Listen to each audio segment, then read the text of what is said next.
video, we're going to be taking a look at this Pinus sylvestris, or Scots Pine, originally styled by our friend Mauro Stemberger of Italian Bonsai Dream.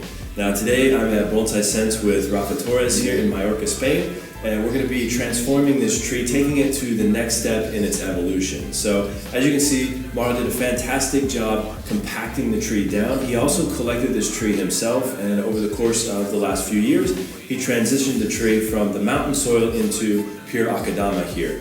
So the tree's in really good health right now. All the branches are in a good location. We're going to take the tree to the next step in the evolution and work on finding the best possible front for the tree and changing the angle just slightly to bring out the best potential in the plant.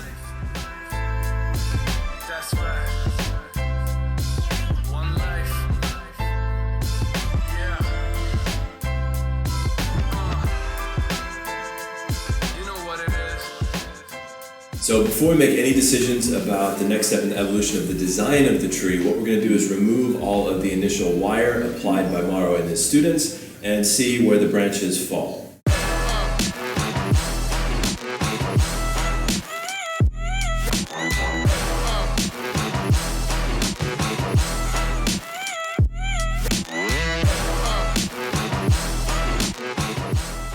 So now that we've removed all of the wire from the tree, you can see that the branches are flopping just a little bit, but the main structure of the tree is relatively well established. So the next step is going to be to decide on the front and the angle of the tree.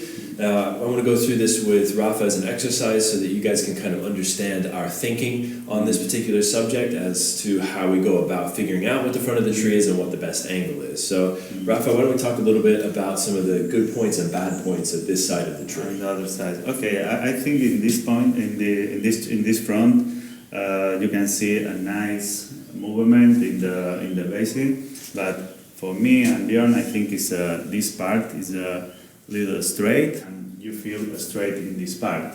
Maybe find other front and more powerful like this. Maybe change after the position. What do you do? What do you think about this? Okay, yeah, let's flip it back around to the front here one more time. So I agree with Rafa. The base is very interesting here with the twist and the curl.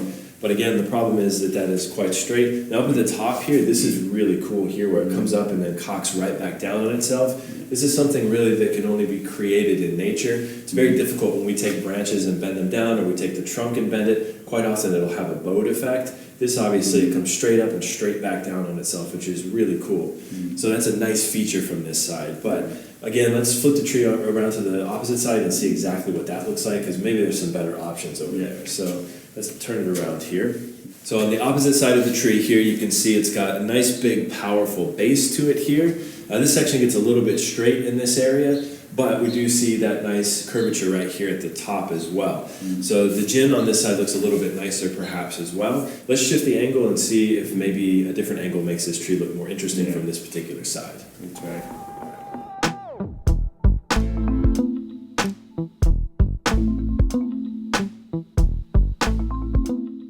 Okay, after going back and forth quite a bit, we've decided that we think that this is going to be a pretty interesting new front for this tree for a couple of reasons. So, Rafa, you want to explain why we like this side? This position for me and you, I think, we're more powerful in the basin with the Nevari. You can see a nice curve here, nice movement here, nice hole here, and when the green goes in this part, I think it's a powerful and very beautiful tree, I think so. I think so too. Yeah. So the next step in this process then is going to be to rewire the branches, and we're going to replace them in slightly different positions. So we're going to get to wiring next and then position the trunk and the branches into the proper place.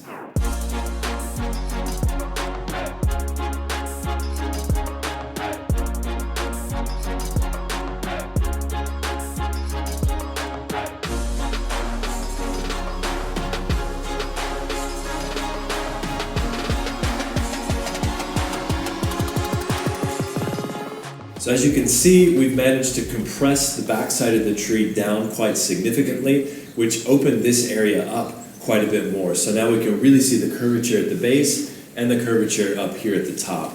Now the only issue is that this section of the trunk is just a little bit straight from this particular front, but we're going to fix that by adding a shardy. So Rafa, you want to explain where the shardy is going to go? I think we can do better this part because here we can open for this direction and feel a twist. Turn a twist, feel a twist and feel very, very nice movement in all the parts of the trunk. I think is a good point.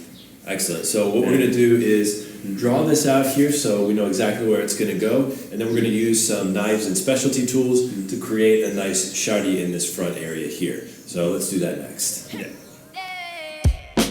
I got tons of soul on my true collectible. Famous, also famous, number one desirable.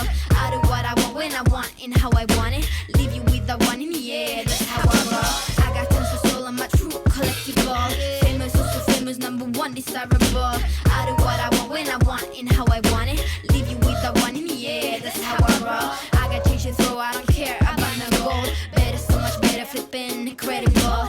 Always on the show so they know that I still got it. And I never feel sorry, yeah, top of the world. Top of the world. Yeah, top of the world. Top of the world. Yeah, top of the world. Top of the world. Yeah, top of the world. Top of the world. Yeah, top of the world. When I hear him come like my fuse and then ba-bum. Later, see you later, I'm about to blow this up. You can sing my song if you want. So as you can see, we finished making the shardy on the plant here. Now, just as we talked about, we connected this down across the front here, brought it back around to add a little bit of movement to this semi-straight section of the trunk here. Now, we painted it with lime sulfur and it's starting to turn that whitish color, but what we're going to do at the end of this process is take it outside, wash it off with the hose, wash a little bit of that white residue away so we get more of a subdued color. Now, you can also mix lime sulfur with water at like a 50-50 ratio, for example, and add a little bit of black ink. In Japan, it's traditionally sumi ink. You can also add India ink as well, that's totally fine, and that'll give it a much more kind of grayed out, grayish, more subdued color. Or you can wash it off afterwards with a little bit of water, and that'll also give it that nice subdued color. So we added the shari here, we also added a little bit of shari right here to accentuate the twist, and with the deadwood here at the base, the initial gin, when it was created with just a round base to it here. Now for safety's sake, that's a good idea, but for aesthetic purposes, we've extended this shardy up into the trunk and connected it to the gin here, so it gives a little more of a natural look. So essentially it looks like the shardy comes through here, twists around the backside, reappears here, and gives that whole effect of the trunk twisting from the top to the bottom.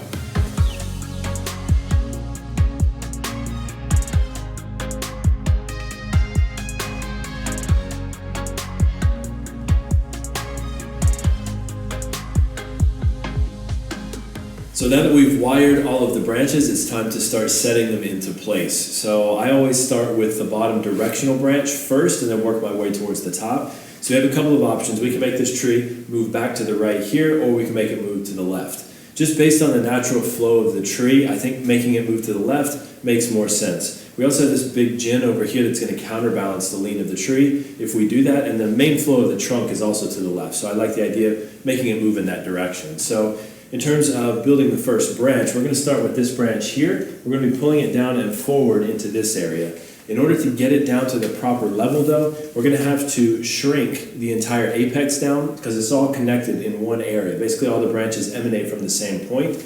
So we're going to be using a guy wire to crank the whole thing down and compress it a little bit more. That's going to drop this branch down and then we can start building that pad. Now as we work our way up towards the apex as well, once we set the apex, what I want to try to do is create a picture frame around this area here. I want your eye visually to go here and also to the base of the tree. So by dropping the low branch down here, that should draw your eye to this area. By creating a picture frame here, that should also draw your eye to this very interesting part of the tree. So we'll see if we can make it happen.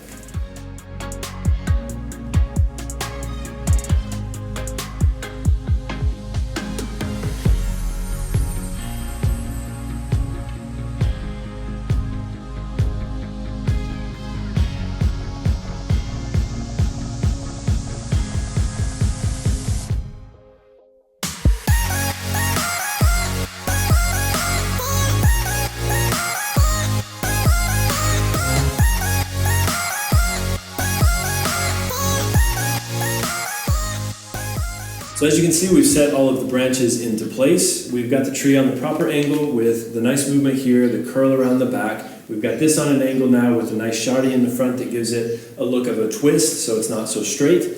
We pulled the back side down, which opened this area up a little bit and gave us some more space there to make it more interesting. And of course, we've set all the branches to kind of create a picture frame around this. It's probably a little bit difficult to tell in the video exactly how we've placed this apex. So we're going to spin this 360 degrees so you guys have a better idea of what we've done here. We did manage to make sure to have a 360 degree volume, so a lot of depth to the tree. We didn't just spaghetti things around to cover up areas. We were able to utilize the branches that we had available and create a very nice basic branch structure within the tree that will fill out over time. So there are a few areas that need to be adjusted and grown out in the long run. So for example, this area here needs to be elongated. The apex needs to fill in significantly so that we see more of the mass up here in the front, which will give us that picture frame to this area. But these are normal things when you're developing a tree, from what's essentially raw material to a finished bonsai. So the next step in this process is to take this tree out of this pot. We're going to slip pot it into a more proper container.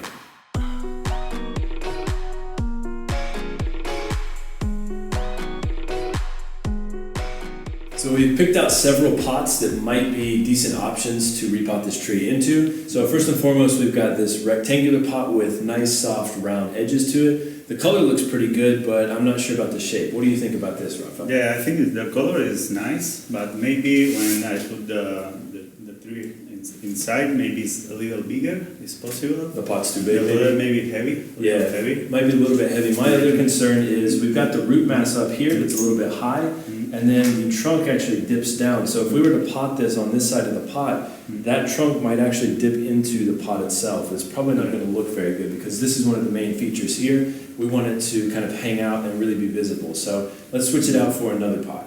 Yeah, I think so. All right. We try. All right, so here's the second potential option. The color's a little bit different, but it might actually work with this tree. So this is sort of similar to a red pine in Japan in terms of the trunk having a little bit of redness to it. So what we actually did is we cleaned this upper area with water and a light brush, and it turned it kind of a reddish color like a red pine. And with the redness in the pot, you get that nice complement between the tree and the pot. I'm worried that we might have the same problem as the first pot with the trunk of the tree actually entering into the pot, but we might be able to pot the tree a little bit higher here, and it might work out. What do you think, Rob? Yeah, I think so, because it's smaller, and maybe we can put a little in the top, and maybe it's very nice because have the feet. Yeah, the nice feet. Yeah, we'll lift it up here so you can see the feet. Yeah, and maybe it's possible. Okay. And the other one point, I like it the color because it's a mix. Because have black like this and little red like this. Like this. Okay. We're going to switch it out for another pot and see if something might fit it a little bit better. Okay, so this is our third option here. It's a square pot, so I don't think we're going to have the problem that we have with the first two pots where the trunk will actually be internal to the pot. It's going to hang out the outside. But I think the problem with this pot is that it's maybe a little too heavy, a little too strong for the tree. Now the cool thing about this tree is that you've got the power at the base, but then you've got this nice contrast with sort of almost like a Bunjin type feel up at the top of the tree. So to put it in something like this that's just strong throughout, strong lines, very harsh edges, is probably going to be too in line with the bottom and not in line enough with the top and detract from the top of the tree. What do you think, Rafa? Yeah, I think it's very straight because the tree have a lot of rounds and it's more elegant than for this pot, I think so. Okay. Maybe it's possible, but maybe when see the tree inside, maybe. Okay. All right. We'll keep this one as a potential option here, but let's try out another pot. Yeah, I think so. Okay, so the last pot we're going to talk about here is this very simple round pot. Now this is a Chinese pot, but it's of medium to high quality, so it's not bad to use for this tree. Now size-wise, I think it's actually going to work relatively well. We're going to be able to pot this on this side with that trunk hanging to the outside, which will look really cool. And the round shape of this really sort of mimics the shape of the trunk, which is quite nice. What are your thoughts on this one, Rafa? Yeah, I think it's not the final pot, but the shape maybe is close to this, and I like the effect with the round pot in this tree because it elevates all the tree and it's easy to put this part outside the pot. But I think it's a potential pot for this tree. I think it's the first or the second option. The better first, the second option. I think so. Perfect. So we're going to keep this one as one option for this tree. Now, that's all the pots we're going to talk about. We're going to take this tree out of this pot right now and look at the root system, but we're really just going to slip pot it in here for the most part. So before I get a whole bunch of angry comments from people out there about how we worked on the tree and repotted it at the same time, I want you to know that the work that we did on this tree is incredibly mild. It was not an extreme bend that we put into the tree, even though we used the jack to move the backside of the trunk down. No cracking, no breaking, very simple move. And then with the rest of the wire on the plant, the tree shouldn't have any problem with stress. So slip potting it in here in the spring, which is springtime right now, will be no problem for this tree. But just know what we're doing right now, totally fine. The tree will survive, no problem. If it doesn't survive, Rafa's going to kill me because it's his Yes, tree. So, of course. all right, so we're going to do that next.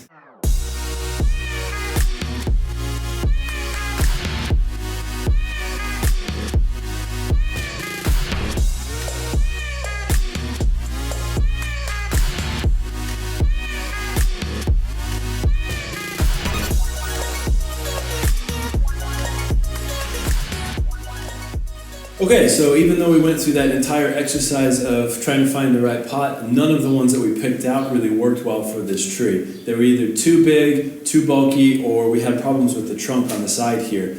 Now we did have one nice surprise with the tree. It has a very small root ball, so we thought maybe we could put it in something much smaller than what we had initially thought it needed to go in. So we opted to try this pot right here, this sort of non-Bonsai pot. I think it works pretty well. What do you think, Rafa? I think it's very well because the roots are here, and I think the effect is very, very nice because the effect is all outside the pot and all the tree and make a nice and elegant tree.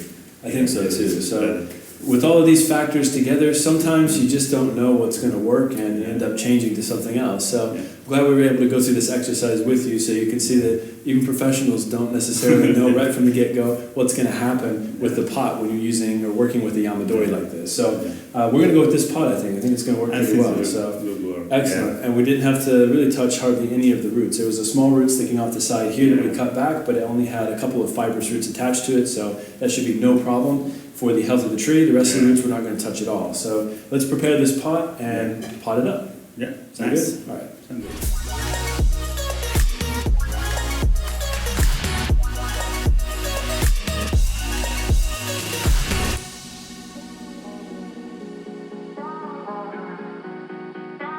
So this is the final product here. You can see we've got it in a much smaller pot than we originally started out with. Again, we've managed to tilt the tree quite severely here. We've actually brought it quite far forward as well to really draw your eye to this portion at the very top of the tree. And again, we brought the apex forward. So going forward, the next step is going to be to start to fertilize this tree.